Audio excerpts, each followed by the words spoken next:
Tell me, whoa, whoa, tell me, whoa, whoa. Hello, everyone.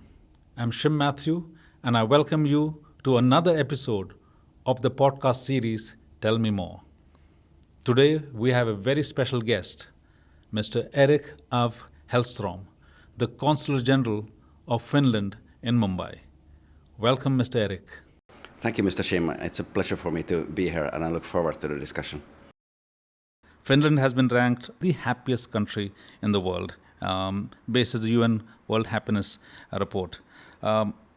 It's also described as one of those countries where the education system seems to be the focus, not just for the Finnish government and its people, but also people from around the world who, over the last one decade, started, praising more than usual the Finnish education system. So, Mr. Erik, what would you like to?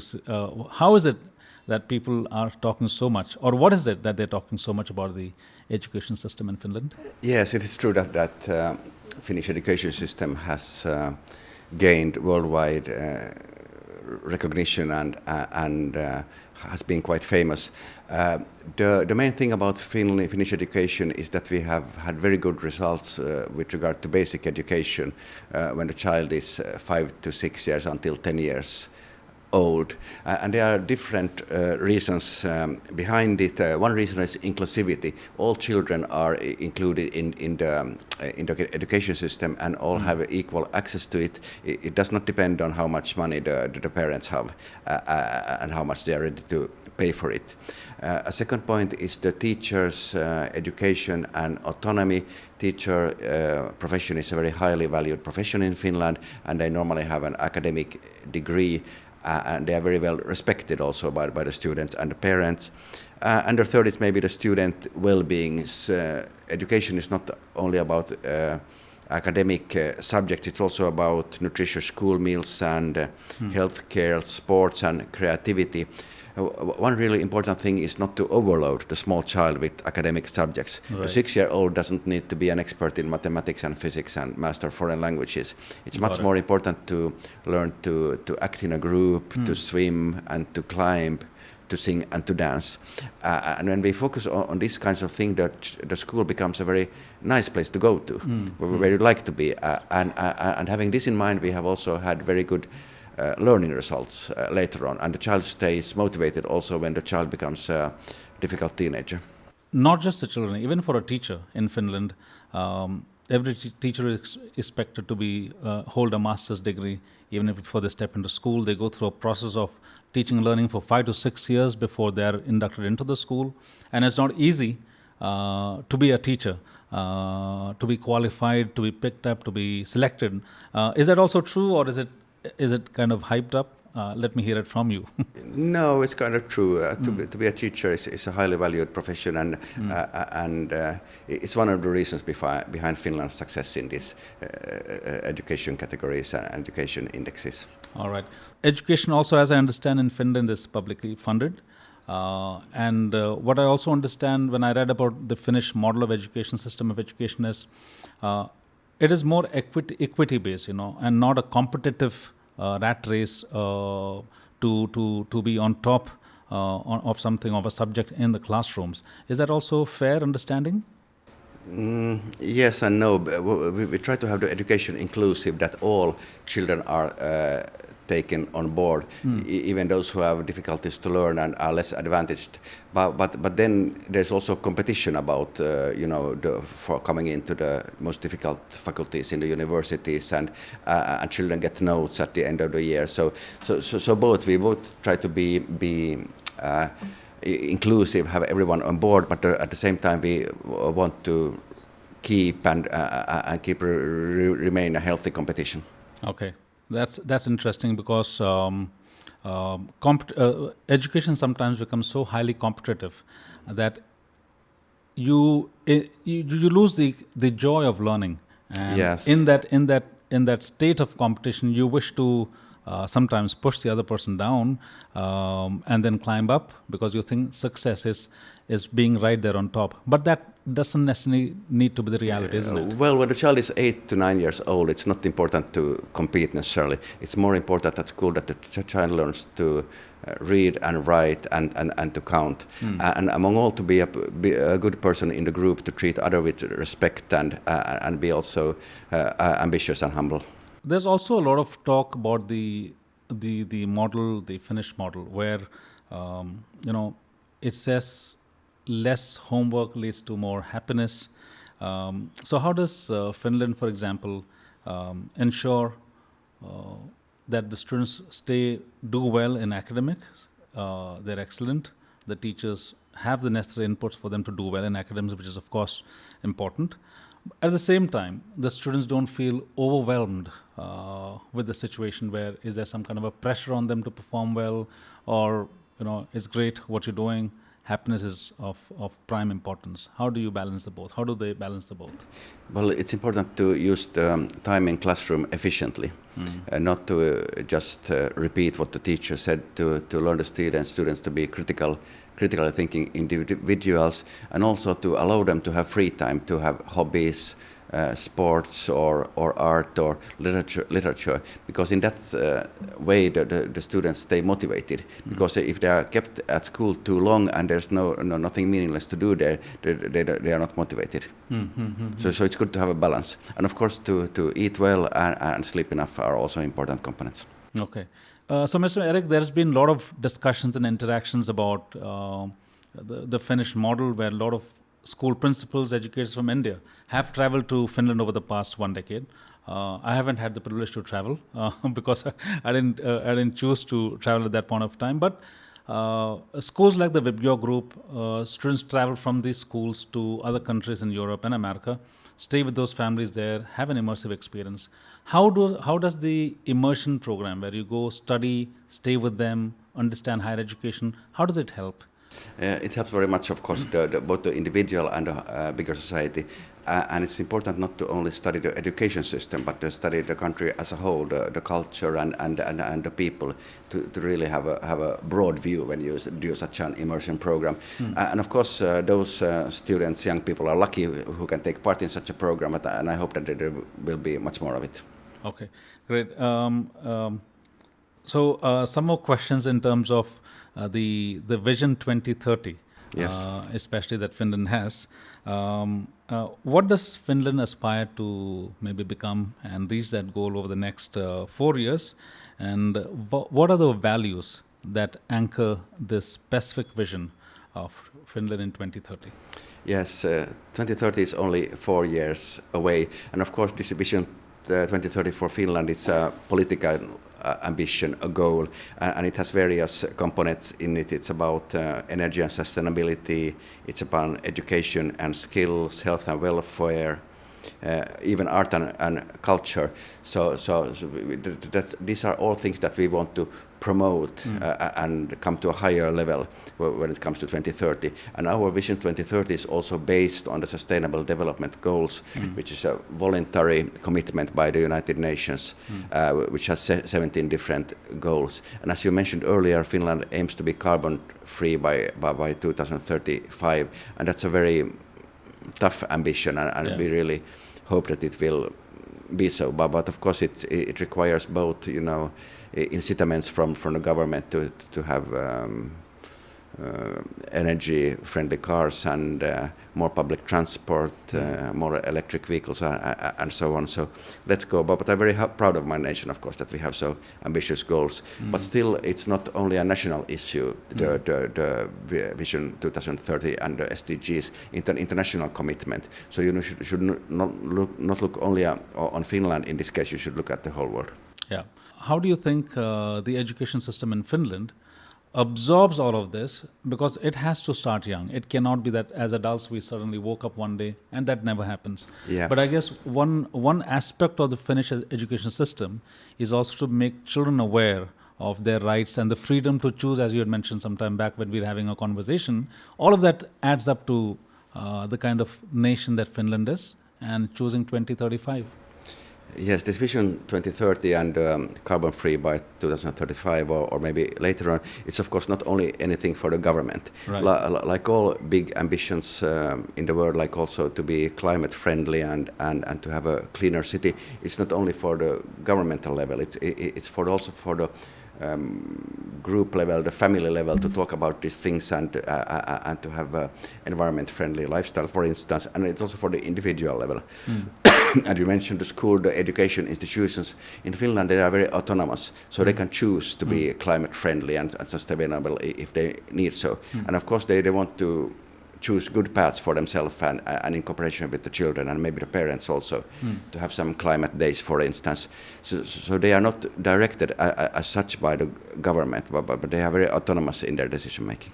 I think one aspect that also stands out in terms of Finland is the lakes that you have. I'm told there are hundreds and thousands of lakes in Finland, and spoken about it being open up your window and there is a lake next to you, so you can just maybe go there out and relax and come back to your work. Does that happen in Finland?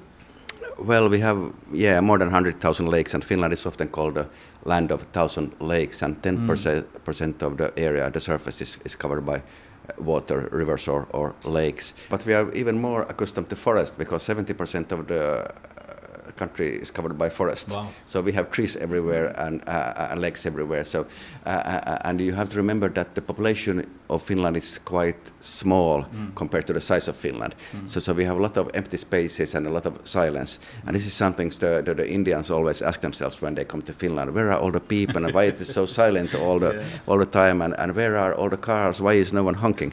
So these are part of the sensations that Indians face when they come to Finland. So, Mr. Erik, that leads me to the next question. You've been in Mumbai for some time. You could also let the audience know how long you've been here. And before that, what I understand is you began your career as a radio and a TV journalist before entering the field of diplomacy. What inspired this transition? And how did you finally go on to become a diplomat, and now, of course, living here in Mumbai, India? Could you share some more insights? It's been a very interesting journey to establish everything from itself and to make all the contacts and recruit people, buy cars and everything. But now, finally, after 3 years and 2 months, I think we are very established in Mumbai and Maharashtra. Finland is here to stay now. Your other question related to journalism. Yes, it's true that I worked as a radio and TV journalist before becoming a diplomat, and both were very interesting professions and jobs, of course. And there are many similarities also, because journalists and diplomats both have to be able to express themselves fast and accurate and to write report to the superiors and to write and express things in an understandable way. So that's why they are very similar. But maybe there was some longing for me that I wanted to go abroad and represent my country and see and experience different cultures that made me make that move in my early days. Great. So for the ones who are listening in and would want to maybe take up diplomacy as a profession in future, young students, I just want you to know that you could be a journalist in Finland, you could be a TV journalist, but you could also transition into representing your country as a diplomat in another country. But again, that's got a series of steps to follow, a process after which you finally become a diplomat. Is that how it is, Mr. Erik? Yes, of course, you have to apply for the foreign ministry and to be accepted to the diplomatic education program. That's how the system is in Finland, but it's similar in most countries. And also India has a similar way that there's a kind of a diplomatic exam that you have to make before being accepted in the diplomatic service. So, being the first consulate general, and especially from one of the most populated cities in the world, we're talking about anywhere around 25 to 26 million people living in the city, all across Mumbai and the greater Mumbai. How have you adapted to the Mumbai culture, which is a very cosmopolitan but slightly different in culture? It has been very easy to adapt because Mumbaikars are very welcoming people, and no one turns their head when they see me because they are so used to having people from all around the world. It's a very international, cosmopolitan city, like you rightly said, and it's also a city in constant change and transformation because so many infrastructure projects are taking place here. Because during my time, there has been so much happening. The Aqualine Metro just was completed. The coastal road has been completed during my time, and many other projects are still underway. So this is a city in constant transformation. But generally spoken, it has been easy to adapt. But here we have to remember that I represent Finland not only in Mumbai, but the whole of Maharashtra. And Maharashtra is much more than Mumbai. And also 3 other states, which are Kerala, Goa, and Telangana. That's interesting. So you've been also able to understand not just the state that you're living in and the city, but also the other adjoining states, which you mentioned, especially in the south. Is there any Indian food that is there on your food list? Or maybe, for example, the vada pav, the famous vada pav of Mumbai, where does it stay in your list? Vada pav is, of course, a very good snack to have if you're late for lunch and you're out there somewhere. I think I had my last vada pav in Chembur, when I was there for some errand, and I knew that I would have a late lunch, and I was a little hungry already. Okay. It's not a complete lunch, but it's something going to the lunch. And of course, there are other delicacies that you can have in India that you don't have any other place, like biryani, veg or non-veg, or lime soda, either with sweet or salt. All right. So India, I mean, you have a variety of food Yes. in terms of the culture. Not just that, you have, as you mentioned rightly, it's not just vegetarian, non-vegetarians. In India, you have vegetarians. You have people who do not have anything to do with milk. The vegans are now on the way up, right? So you have different food habits and tastes that people have. There is a concept which I have heard about in Finland. That's the concept called Sisu, Sisu. What is this entire talk about Sisu? What is the meaning? How do you interpret it? And I'd like to hear it from the horse's mouth, if I may say. Yeah. Well, Sisu is actually a Finnish word. It's a noun, and it can be described that when you are in a very tough situation, when you are tired competing for something, or have a different situation in your life, you from somewhere gain this extra strength to put you through even the hardest test. Okay. So being a diplomat, there are different countries that you're a part of. There are different languages, the cultural aspect of it, the dynamics of the country and the people. Any Hindi word or any Marathi word that you've picked up from India while you're here? Mushkil hai, Hindi mushkil hai. Hindi mushkil hai. So for those who don't understand Hindi, let me tell you what the Consul General just mentioned. He says Hindi mushkil hai means Hindi is difficult. Yeah, well, as such, the language is not difficult because it's an Indo-European language, and there's a lot of similarities to European languages. What makes it difficult, according to me, is the alphabet, the way it's written. The script. Yeah. Maybe as we come towards the end of the interaction, what are those 3 qualities, or doesn't need to be 3, or maybe a few qualities that a student needs to have if they intend to, say, possibly study in Finland or have a future in the higher education system in Finland? Yeah, it's a very good question, because it's actually our ambition to attract more Indian students to go to Finland and study. Well, of course, it's important to be humble and to have an open mind, and to be ready to accept that everything is not exactly at home. And this can be difficult for Indian students as well for other people. One thing typical for Finland is that there's no one there to help you. No one there to carry your bag. You have to find your way yourself and install the lamps yourself in your house and so on. Because in India there are all the time people around you assisting. So that is one thing. And the third one is the climate, that it's not warm all the time, that you really have to make an effort. And when it's minus 10 degrees outside, it's not something. It's not a catastrophe. It's normal temperature, but you have to remember to wear hat and gloves and scarves before you go out. Okay, so you're kind of you're preparing yourself and are ready for Yeah, the climate yeah, exactly. in Finland. I guess we've been able to have all of these parts sewn into this into the topic of how does Finland see education and the Finnish model of education. We are truly grateful to the Consul General of Finland, based out of Mumbai, to be a part of this conversation. We thank you for taking time out to be a part of this podcast. And let me also congratulate and commend you, Mr. Erik. You're the first diplomat on this podcast, which is going to be viewed by hundreds and thousands of students and parents across the country and, of course, also across the world. I really appreciate the inputs, and I think these are inputs that are going to go a long way for us and our students and the people who are watching us as parents, to give them a clue, an idea, a glimpse into what a Finnish life is all about, and also the life of a diplomat in this country from the European continent. Thank you so much for being part of this podcast, and I truly appreciate the time that you spent with us. And I'm hoping that we continue to have a long-lasting relationship, especially for our students to pursue education in Finland.